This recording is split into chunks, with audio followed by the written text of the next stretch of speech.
Kami dari tim TWC pertama-tama kami mengucapkan turut berduka cita atas wafatnya mama tercinta dari Bu Inge. Tuhan beri kekuatan dan penghiburan buat keluarga yang ditinggalkan.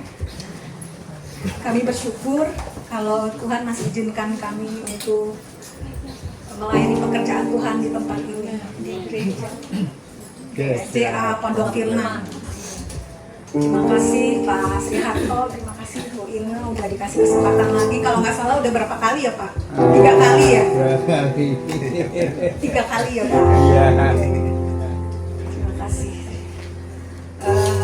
Kami mau memberikan kesaksian. Pertama kesaksian pujian dulu. Pak Cahya biasa menciptakan beberapa lagu. Ini tentang kita ambil dari Lukas 15 ayat 11 tentang anak yang hilang, di mana ada 2 orang anak, di mana si bungsu menjual warisan yang diberikan oleh ayahnya dan dia hidup berfoya-foya, menghabiskan semua uangnya dan sampai dia makan dedak babi ya kalau nggak salah. Tapi ayahnya mau terima dia apa adanya. Ya, begitu juga dengan kita ya Bapak Ibu. Sebesar apapun dosa kita, datang pada Tuhan, minta belas kasihan Tuhan, minta kita pengampunan dari Tuhan. Oke, judulnya adalah Ku Rindu Pulang.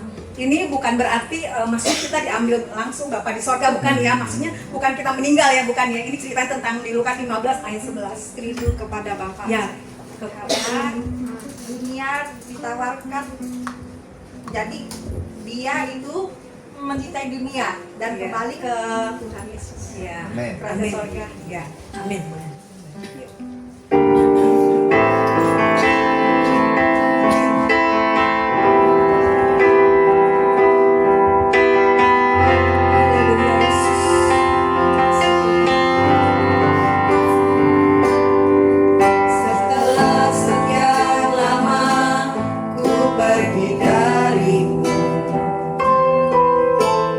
Bawaku lupakan kasih.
kesaksian saya bingung nih, karena banyak banget kesaksian saya. Saya selalu tanya Tuhan apa sih yang harus saya saksikan gitu ya untuk kebaikan Tuhan, karena terlalu banyak kebaikan Tuhan. Tuhan selalu ingetin saya karakter. Saya mau kasih kesaksian tentang karakter saya. Saya orangnya gampang banget marah, kesenggol sedikit marah. Ini tentang anak-anak saya waktu masih sekolah juga sama.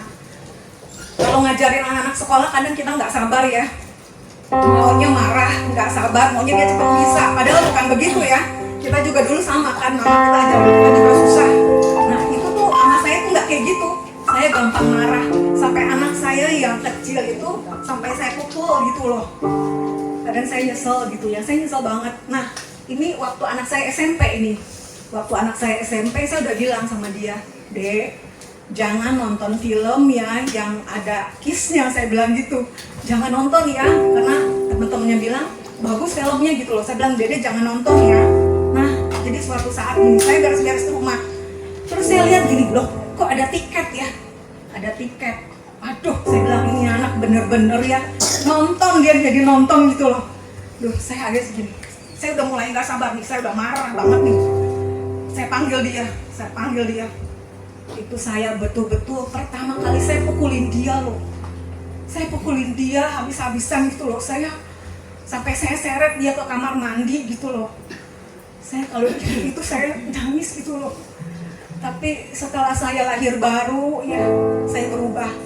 Dan saya juga kalau di kantor, saya bagian pembukuan di kantor. Kalau bos saya bilang gini, Bu Koni, reportnya udah selesai belum?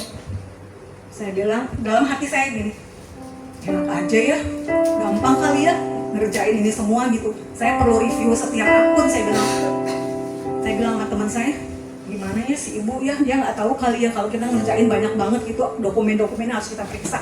Itu saya dulu gitu ya, gampang marah, tersinggung, gampang banget tersinggung, banyak kepahitan. Tapi setelah saya lahir baru, saya berubah. Nah, perubahan karakter itu bukan kita yang menilai, bukan, tapi orang lain yang menilai di hidup kita. Bos saya bilang begini, Bu Koni sekarang berubah, jauh lebih berubah. Bu Koni itu jauh lebih sabar. Kalau ditanya report, Bu Koni nggak pernah marah, selalu senyum. Nah, karena saya tahu gitu ya, setelah saya lahir baru, saya tahu karakter Kristus seperti apa gitu ya. Walaupun kita masih hidup kedagingan, tapi saya mau lawan semua karakter-karakter yang tidak baik di hidup saya. Itu semua sampah. Mudah marah, susah mengampuni, itu bukan karakter Kristus. Saya berubah. Saya juga belajar untuk taat. Saya belajar untuk setiap hari saat-saat teduh. Saya belajar untuk nggak bolong-bolong kalau saat teduh. Semoga di tempat ini Bapak Ibu Saudara sekalian juga nggak bolong-bolong ya saat teduh ya. Amin. Baca firman Tuhan, merenungkan firman Tuhan, dia rema di hidup kita. Dan saya bersyukur kalau di kantor saya termasuk tim pendoa yang setiap hari saya doain. Saya rindu untuk doain bukan cuma teman-teman kantor saya aja, tapi teman-teman saya yang sakit saya rindu untuk doain. Dan saya juga percaya ya Bapak, Tuhan tuh Tuhan yang sangat-sangat baik. Ya. Tuhan tahu hidup kita seperti apa.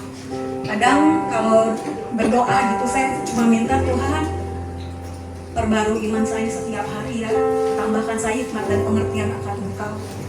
Karena kita tahu ya, kita hidup di dunia ini cuma sementara, tapi rumah kita ada di sorga. Amin. Rumah kita ada bersama Bapak kita di sorga. Kita rindu bertemu dengan Tuhan setiap hari. Ya demikianlah kesaksian saya. Semoga jadi berkat buat kita semua ya. Dan jangan lupa Bapak Ibu, jangan lupa ya, saat-saat teduh jangan bolong-bolong, baca firman Tuhan ya supaya kita lebih dekat lagi dengan Tuhan. Tuhan tahu dan Tuhan kenal siapa kita. Terima kasih, Tuhan Yesus memberkati.